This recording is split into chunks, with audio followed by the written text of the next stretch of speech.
So we all know that the government is spying on us, and but we've been assured they're not listening into our phone conversations it's just metadata. Well, they did the Pew Research did a poll about how people feel about it, and let's put up the first stat. Now, most people were, do you think the courts are providing adequate limits on what is collected?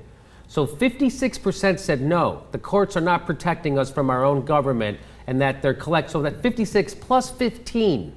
I don't know what that math is. What is that? No. By the way, like that 66? That adds at 70? 71. 71? And that, can we put that up again real quick?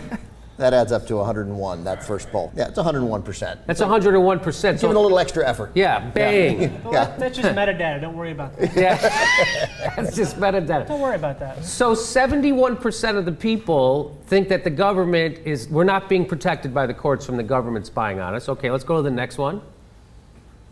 And look at that, 77% think that the government is using it for other purpose. Either think they are or don't know. And that's the problem. Of course they don't know because it's a secret program. They won't tell you about it, so people can't know for sure. So the only people who are correct there are actually the people who say don't know. Yeah. But the people, turns out they're also correct, the 70%. They are using it. Now as it turns out, yes. Turns out we're going to get to another thing. So let's go to the next clip. So here's what I think.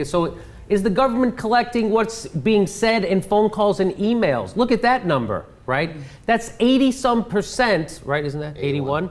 81% of the people think that the government is listening to their phone calls and reading their emails. Either think that or aren't sure if they are or not. That's 81%. That's a lot. That's like 8 out of 10. I'm not a math surgeon. So here is the big, to me, this is the big statistic. Let's throw it up there. Overall program, 50% approve. How'd that happen? They still approve of it. They think that the government's listening in on their phone calls. They think they're using the data for things other than terrorism. They think that they're going farther than they should be, and yet they still approve of the program because, see, they say the terrorists hate our freedom. Turns out half the people in this country, not so big on it either.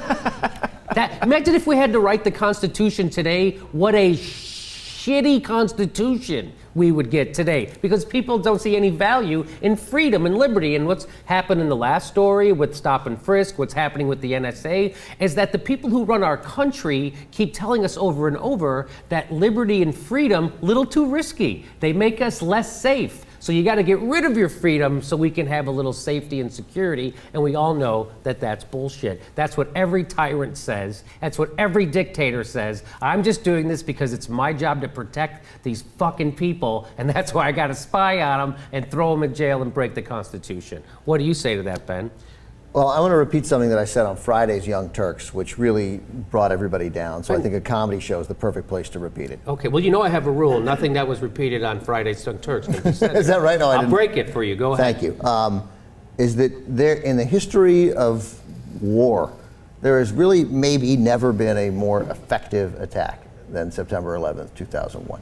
Oh. Like, I mean, they did it. They won. They accomplished it. They set out to sort of strategically. They couldn't possibly have known. They couldn't have known the towers would go down, but then they couldn't have known that we would react like this to overreach the way we did. You mean start two wars, not one, but two. One right. That's still going on 14 years later, 13 years later. One that was completely illegal, cost us trillions of dollars. You mean that we would bankrupt ourselves over this, get rid of all our freedoms?